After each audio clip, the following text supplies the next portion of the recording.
அத்திக்காய் தனை அருந்தினால் ஆரணங்கே எத்திக்கும் மேகம் இருப்பதுண்டா சத்திக்கும் வாதமகளும் வளங்களியும் எளியோடு மீதனோடும் புண்ணும் போம்பில். காணாரை கண்டவுடன் நான் பயன்படுத்தும் சொல் அத்தி பூத்தார் போல. அர்த்தம் பூக்காமல் காய்க்கும் மரத்தில் அத்தி அபூர்வமானது. அத்தி பூத்தார் போல் இருக்கக்கூடிய நமது ஆரோக்கிய நிலைகளை நித்திய கல்யாணியாக என்றென்றும் மலர்ந்திடச் செய்ய நம் உணவில் இந்த அத்தி பிஞ்சை சேர்த்து கொள்ள வேண்டும். பொதுவாகவே அநேக பேர் இந்த உலர வைத்த அத்திப்பழத்தை தான் உண்ணக்கூடிய ஒரு பழக்கத்தை இன்னைக்கு நடைமுறையில் கையாண்டு கொண்டிருக்கிறார்கள். இது பெரிய பயனை அவர்களுக்கு கொடுக்க போவதில்லை. ஆகவே அத்தி பிஞ்சை மட்டுமே நம்முடைய உணவில் நாம் ஒரு கூட்டாகவோ நம் உணவில் ஒரு பொரியலாகவோ அன்றாடம் நாம் உண்ணக்கூடிய ஒரு பழக்கத்திற்கு நாம் இதை வகைப்படுத்தி கொள்ள வேண்டும்.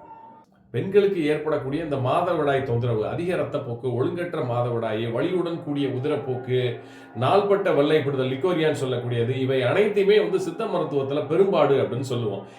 அடுத்ததாக பெப்டிக் அல்சர், சர்க்கரை நோயாளிகளுக்கும் புரோஸ்டேட் சுரப்பி நோயாளிகளுக்கும் ஏற்படக்கூடிய பாலியூரியான்னு சொல்லக்கூடிய அடிக்கடி சிறுநீர் கழிக்கக்கூடிய ஒரு தொந்தரவு, இரத்த சோகையாக இருக்கக்கூடிய இந்த அனீமியா, இரத்த மூலம் அப்படின்னு சொல்லி மலம் கழிக்கும் போது ரத்தம் வெளியேறுதல், இரத்த பேதி, இவை அனைத்திற்குமே இந்த அத்தி பிஞ்சை தினமும் உணவில் சேர்த்து வந்தோமேயானால் நிச்சயமாக குணம் காணலாம்.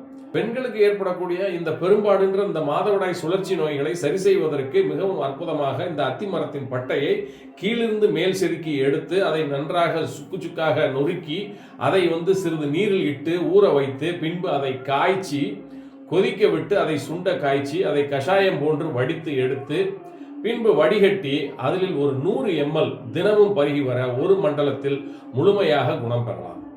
ஆகவே அத்தியுடன் உங்கள் ஆரோக்கியத்தை நிலைபெறச் செய்ய எனது வாழ்த்துக்களை தெரிவித்துக் கொள்கின்றேன். மீண்டும் ஒரு நல்ல பதிவில் சந்திக்கின்றேன். நன்றி, வணக்கம்.